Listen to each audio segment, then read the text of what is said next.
the town with no heart disease. In the 1950s, a doctor named Stuart Wolfe was on vacation in Pennsylvania when a local physician said something that stopped him cold. "You know, we don't get heart attacks here." Wolfe almost laughed. This was America in the 1950s. Heart disease was the #1 killer. It was killing men in their 40s. It was overwhelming hospitals.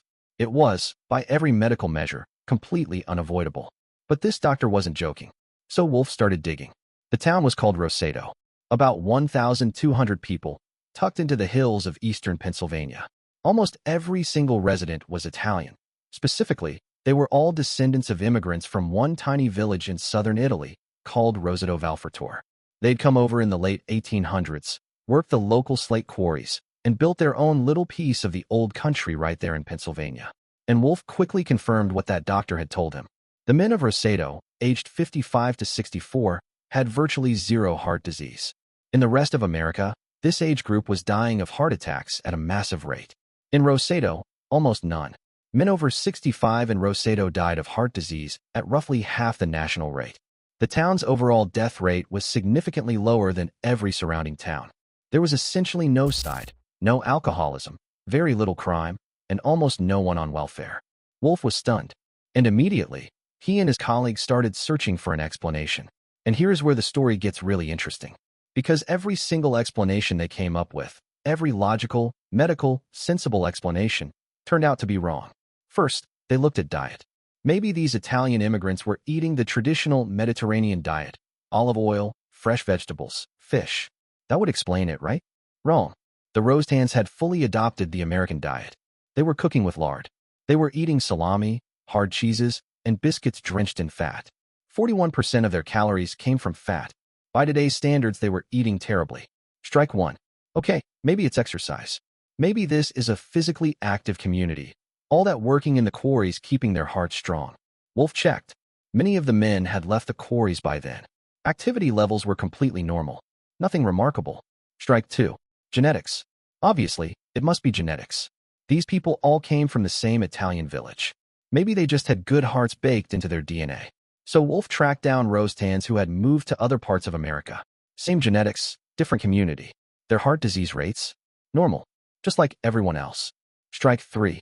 He looked at the local water supply, geography, the hospitals, access to healthcare, climate.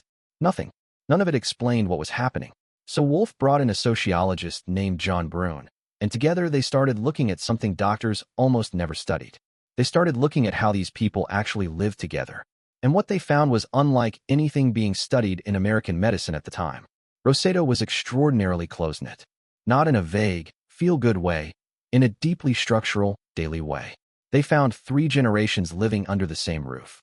Grandparents weren't in nursing homes. They were at the dinner table, at the center of family life, respected and involved. They found people stopping in the street to talk, not waving and walking past, actually stopping, actually talking. They counted 22 separate civic organizations in a town of 1,200 people. They watched neighbors cook for each other, look after each other's children, show up when someone was sick, celebrate together, grieve together. The wealthier residents of Roseto deliberately avoided displaying their money. If you'd done well, and some had, you didn't show it off. Because in Roseto, that wasn't how you earned respect. Flaunting wealth would have put you outside the culture. And being outside the culture was the one thing nobody wanted. There was a radical equality to daily life. Rich and poor ate at the same tables, went to the same church, sat in the same piazzas. And Wolfe and Brune came to a conclusion that the medical establishment found deeply uncomfortable. The thing protecting these people's hearts wasn't medicine. It wasn't diet. It wasn't exercise. It was each other. Now pause here for a second, because this conclusion forces you to completely rethink what the word abundance actually means.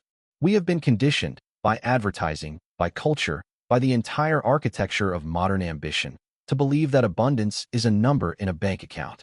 That security means financial security. That a good life is built from wealth accumulated alone. Roseto says something different. Roseto says that a person embedded in a loving, connected, present community, even one eating lard-fried biscuits and working a hard job, is protected in ways that money simply cannot buy. The Rosetanes weren't wealthy. They were working class. Many were poor by conventional standards. But they had something that increasingly wealthy, increasingly isolated modern people do not. They had each other. Reliably. Daily. unconditionally. And that, according to the data, was worth more than any health intervention medicine could offer. Here's the part of the story that should haunt you. Researchers kept watching Roseto through the 60s, into the 70s, and slowly, something began to shift. The younger generation started moving away, not from the town, but from the culture. They started wanting bigger houses, separate houses, private swimming pools instead of the shared piazza. They started eating alone, working longer, joining fewer community groups, marrying outside the community. The old communal values started to look, to the young Rosetaans, like the old world, like something to be left behind in the pursuit of something better. By the late 1960s, without a single change in genetics, without a single change in the water or the air or the hospital, the heart attack rate in Roseto had risen. By the 1970s, it matched the national average. Roseto had gotten wealthier, more modern, more individualistic, and their hearts started breaking, literally. Stuart Wolf spent decades studying this town. He published his findings. Other researchers validated them. The Roseto effect became a recognized phenomenon in epidemiology. And yet somehow, it remains one of the most ignored findings in public health. Because it doesn't sell anything. There's no supplement for social cohesion. No app for genuine community. No optimization hack for sitting with your grandmother at dinner 3 nights a week. No morning routine that replaces the feeling of being truly known by the people around you. The Roseto data asks you a question that is genuinely difficult to sit with. In your pursuit of financial abundance, the bigger house, the private everything, the status, the independence, what have you quietly walked away from? And more uncomfortably, is it possible that the thing you're working so hard to afford is slowly costing you the very thing that keeps you alive? Roseto, Pennsylvania. A town full of working-class immigrants eating lard, doing nothing special, living unremarkably long, healthy lives. Not because of what they had, because of who they had. That's the story nobody tells you about wealth. See you in the next one.